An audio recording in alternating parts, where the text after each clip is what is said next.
قرآن حکیم اپنی اصلی فارم میں لوح محفوظ کے اندر ہے.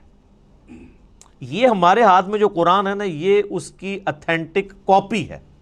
اصل میں جو قرآن ہے نا وہ اللہ نے لوح محفوظ میں لکھا ہوا ہے. بل ہوا قرآن مجید فی لوح محفوظ. سورۃ الواقعہ میں بھی آیا نا کہ وہاں سے اس کو کس نے تنزیل من رب العالمین، یعنی یہ رب العالمین کا اتارا ہوا ہے. لا یمسہ الا المطہرون، یعنی جو قرآن حکیم ہے نا اس کو وہاں پر پاکیزہ فرشتے ہی چھوتے ہیں، کوئی وہاں پہ پہنچ نہیں سکتا. اللہ نے اسے اتارا ہے، یہ جنات کے اثر سے نہیں ہے، شیاطین کے اثر سے نہیں ہے. کیونکہ کافروں کا اعتراض تھا نا کہ یہ نبی اسلام، اور بعض میں مخلص بھی تھے کہ یار اچانک زندگی کے 40ویں سال میں آپ غار میں جا کے غار حرا میں بیٹھے ہیں، ہو سکتا ہے کسی آسیب کا سایہ ہو گیا ہو تو اس کی وجہ سے آپ یہ کلام کر رہے ہیں. تو وہ تو پھر آپ کو پتہ ہے آسیب کے سائے والوں کی حالت یہ تو نہیں ہوتی، ان کی تو حالت ہی کچھ اور ہوتی ہے. وہ صحیح مسلم میں بڑی مشہور حدیث ہے نا، ایک بندہ ہے جو جھاڑ پھونک کیا کرتا تھا آسیب کے سائے کے لیے، جادو ٹونا کا علاج.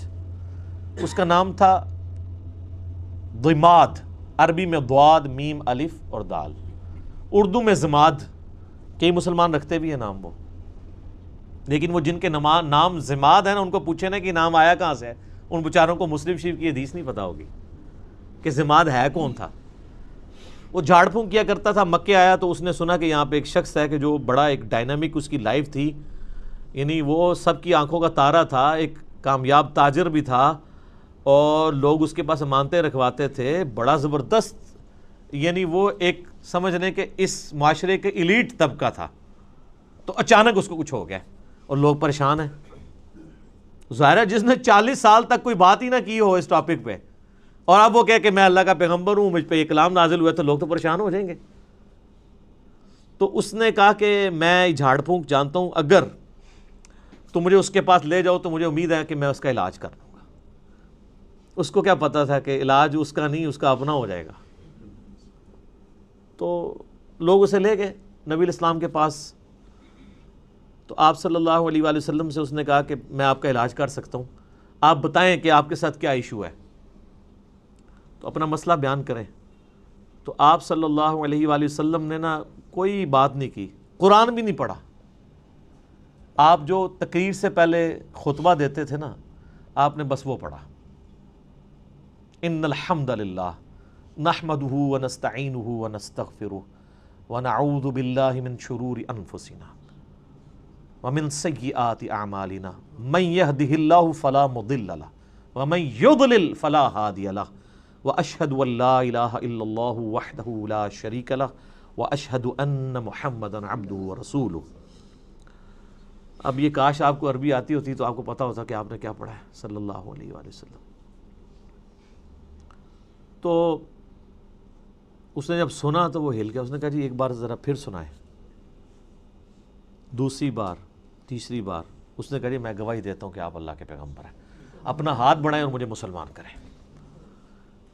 تو حالانکہ جو بندہ ایکسپرٹ تھا جادوگری کا، اس نے بھی کلام سن کے، قرآن نہیں صرف آپ علیہ السلام کا عام کلام سن کے، اس نے کہا نہیں، جنات جن لوگوں کے اوپر اثر ہوتا ہے ان کا اس طرح کا کریکٹر نہیں ہوتا، وہ اس طرح کی باتیں نہیں کرتے، ان کی باتیں تو آل فال ہوتی ہیں، اتنی پریسائز باتیں نہیں ہوتی ہیں.